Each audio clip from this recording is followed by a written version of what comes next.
Good morning, ladies and gentlemen. Welcome back. Monday morning, April the 27th, 2020. It's a year to remember. I've uploaded, and you'll see this, I've uploaded a weekly schedule that we received from our principal, Mr. Mills, that he would like all of us to follow. So that means for civics, we will have classes Monday morning, 10:15 to 11:30. I'm recording this just a little bit before that time. And again, all these lessons are recorded. So if these times don't work for you, don't worry about it. We also have Tuesday afternoon and Thursday mornings together.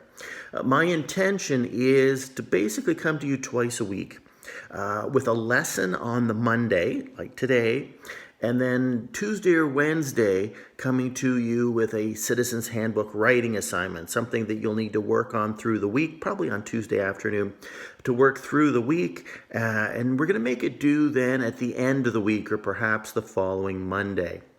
I've been rethinking this a little bit. I would do this differently in the classroom, but as we all know, this is not like the classroom. This is all very different. So I think once a week I'm going to have a writing assignment for you. These will be evaluated. This is a part of your assessment, part of your final mark, particularly because these are just interesting times. So take these seriously. If you still have not done your first Citizens Handbook writing assignment, many of you have now, but if you haven't, do that one first, I would say, before the one I'm going to give you tomorrow, because it's practice. I'm going to mark it up, give you a mark. I don't record it, but it gives you an idea of how you're doing. And then you can work on the one I'm going to give you tomorrow. And they'll always be due at the end of the week. I try to make sure that you're not doing more than 3 hours of work a week. And I've adjusted today's lesson. We just don't have the time. Today's lesson I'm giving to you, and I'm uploading about 95% of it. You only have to do 5%. I can assure you, if we were in the regular classroom every day, no, you'd be doing pretty much all of this on your own, but we do need to move along. So there is a doc posted here, and it's called Forms of Government, and that's our lesson for today. It's there for you. It's a chart showing the 3 different forms of government: monarchy, dictatorship, and democracy. What does that all mean? Well, we're going to go through that today. The chart is filled out for you, but I want to put a little flesh, a little meat on the bones here so that this makes more sense. And the last column I've left partially blank for you to work on. Don't want you to get off scot-free here. So first, monarchy. Every country in the world has government of some kind. Some are monarchies, some are dictatorships, some are democracy. Long ago, monarchy was the most common form of government. Very few remaining today, and for good reason. So let's go through this. And I would suggest maybe pause here and take a look at what I've uploaded called Forms of Government so you can follow along with the chart, and maybe I can make it make a little bit more sense. Okay, so in a monarchy, dead giveaway. Is this country a monarchy? Like, what's going on? If the leader of the country is called king or queen, yeah, it's a monarchy. How do you get that job? Could Justin Trudeau become king of Canada or Donald Trump become king of the United States? No, they're not monarchies. It doesn't work that way. So how do you get that job? Because in some ways, it's a pretty sweet job. You are the all-powerful ruler of everyone in your country, maybe millions of people. Well, it's a pretty strict resume. If you want the job, you have to be the firstborn son of the king and queen.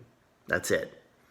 You don't need a high school diploma. You don't need to pass your literacy test. You really don't need anything at all. Are you the firstborn son of the king and queen?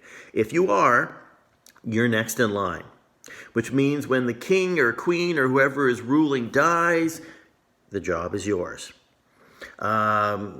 It's a tough job, but a lot of perks, So going across, making decisions. If you're the king, you can pretty much do whatever you want.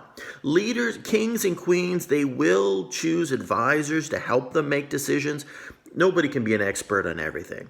So you need experts. How are we dealing with this pandemic? Justin Trudeau, Donald Trump, they don't have all the answers by themselves. They can't do this. They all have advisors who give them advice. But if you're the king or queen, you ultimately decide. You don't have to listen to those advisors. And if you come up with a really wacky law, if you want to pass a law that says, I don't know, everyone has to wear pink underwear in your country, something ridiculous like that, and you say anyone, well, that's hard to detect. Let's say pink shoes. Everyone's got to wear pink shoes. You can pass a law, and the police are there to enforce the law, and you can say anyone not wearing pink shoes gets a beating by the police. Now, this seems a little ridiculous, and I suppose it's a ridiculous example. But if you were the king or queen, you would have the power to pass that law and to require the police to actually give you a beating. Because if you're the king or queen, your citizens, the people who live in your country, have no rights and freedoms. You have all the rights and freedoms. So it's a powerful, powerful job. How do you lose that job? You don't. It's a job for life. Imagine that. And you get to set your own salary. So, you're probably the richest person in the country. So it's your job till you die. Usually a natural death.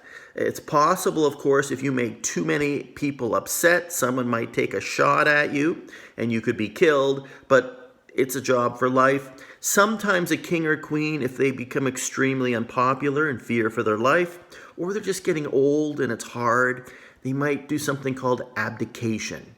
You retire, you resign, you say, I'm leaving early, and then my firstborn son can take over before I die. Let's move things along. That works. Now, there are very few countries in the world ruled this way, thankfully. Nobody wants to live under a monarchy. So I've got a couple of examples. The country of Jordan in the Middle East and Swaziland in Africa. I'll let you do a little bit of work, a little Google search. Who is the king of these two countries? Now, I am not as tech savvy as some of your younger teachers, so I'm not sure if I'm sending this along so that it can't be edited. So maybe you can make a copy of this and fill in the blanks. But you've got a Google Doc with your notes. That's where you listed who's our prime minister, who's our premier. You could simply fill in this batch right there. Monarchy, who are the kings of these two countries, and then you've got that information. And of course, the rest of this is posted here for you. So next up is dictatorship.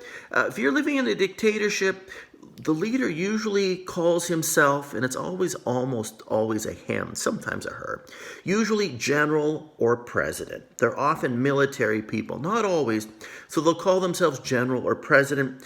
And in a dictatorship, there is no royal family. It's no bloodlines. But the people don't get a say. It's the military. After all, the military has all the guns. They choose the leader, and it often is general, but not always. Decision-making is very similar to a monarchy. The leader chooses advisors. You usually listen to these people. They're smart people. But you always have to be careful of the military. You got to keep them happy, which means soldiers probably get good salaries and the military gets the kind of funding it wants. Because, of course, if the military puts you in there, they can make sure you have an accident or some of your bodyguards shoot you and then you're out. So you got to keep the military happy because they could turn on you and force you out. So to remove a dictator, again, death, it could be a job for life, or the military chooses someone else. They will likely come to you and say, you know what, you haven't got it anymore. We don't like what you're doing. We want you to resign. And if you resign, we'll give you a nice fat pension and you can live well in your retirement. But if you refuse, they might have you killed to remove you. Some examples, North Korea and China. Again, do a little bit of Google research. Who's the leader of North Korea? Who's the leader of China? The answer to North Korea could change at any time. If you've been following the news, there have been reports that the very young leader of North Korea may have died during an operation over the weekend, or he's just very, very sickly. But North Korea is a dictatorship. They don't have a free media. We know very little of what goes on in North Korea. But but based on what we know, who's the leader today as well as China. And lastly, democracy. Democracy, it's a Greek word. I should have you define this somewhere. The word democracy comes from the ancient Greece, demos, which means people, and krache, which means power or to rule. So basically, democracy means the people rule. People run the government themselves. Usually, we call that person a president, like the Americans do, or a prime minister, like we do, or the United Kingdom, our mother country, does. But other countries, you hear premier sometimes. In Germany, they call their leader a chancellor. These are all democratically elected leaders. How do you get that job? The people choose by voting. People, the voters decide who do you want. As some of you are aware, in October, we had a national election. Justin Trudeau had served one term, and he said, I want another term. But there were other choices, and in the end, he won re-election. Just barely, but the people chose him to run again and to rule, so he keeps that job a little bit longer. In the United States, Donald Trump is up for re-election this November. So his first term is coming to an end. He might get a second term, he might not. It's up to the American people to decide, yes, we're keeping him, or no, we're not keeping him. How do they make decisions? Advisors.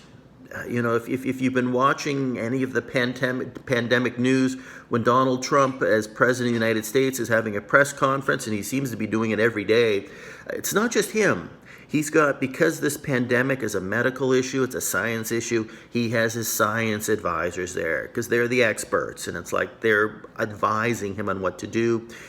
Justin Trudeau, he always seems to appear by himself, but he's always talking about his medical advisors, his scientific advisors. Our Premier Doug Ford also talks a great deal about, what the scientific advisors are doing. Democratic leaders have to listen to their advisors, at least to some extent.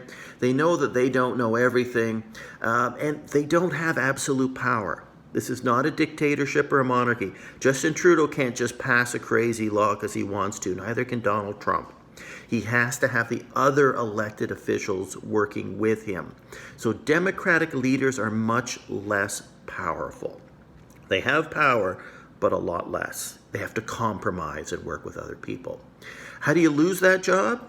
Well, being president or prime minister is not for life. There are usually set terms or a set number of years. In our country, it's 5 years. Our prime ministers, our provincial premiers can stay in power for a maximum of 5 years before they have to go to the voters and give the voters the chance to decide whether to keep you around longer or to get rid of you. So Justin Trudeau's in his second term now. Don't always go 5 years. Justin only went 4 years in his first term. Don't know what this term looks like. The United States is different, but it's still a democracy. They have set 4-year terms, exactly 4-year terms, and you're only allowed 2 terms. So at maximum 8 years. We don't put a limit in this country. Stephen Harper, if you remember him, our prime minister before Mr. Trudeau, he was in almost 10 years. Until he lost an election to Justin Trudeau in 2015. But if Harper had won, he might still be prime minister today. The people decide. And some examples, these are the easy ones. I think Canada, the United States. I think you know who those leaders are already. You can just fill those in. So this is your work for today. Read through this chart. Try to become familiar with it. Make sure this lesson makes sense. If any of it doesn't, send me an email. You don't have to copy this chart. I've done this for you. If we were in the classroom, I would not. I might fill in a few blanks and then let you do the rest. But we are short on time and I want to move things along. But I do want you to do some research. Who are the leaders of those countries? And make a note of that somewhere. Do make sure you've got good notes. So keep access to this. It'll be on Google Classroom. But other times I'm going to say, hey, I'm not posting a chart today. You need to do some of this work. So look through this today. Re-listen to this video lesson if you need to. and make sure it makes sense. And don't be shy just to send me an email. Mr. Fisher, the dictatorship, this column here, I don't get that. That's fine. Please do. And I'll get back to you, and hopefully we can make better sense of this.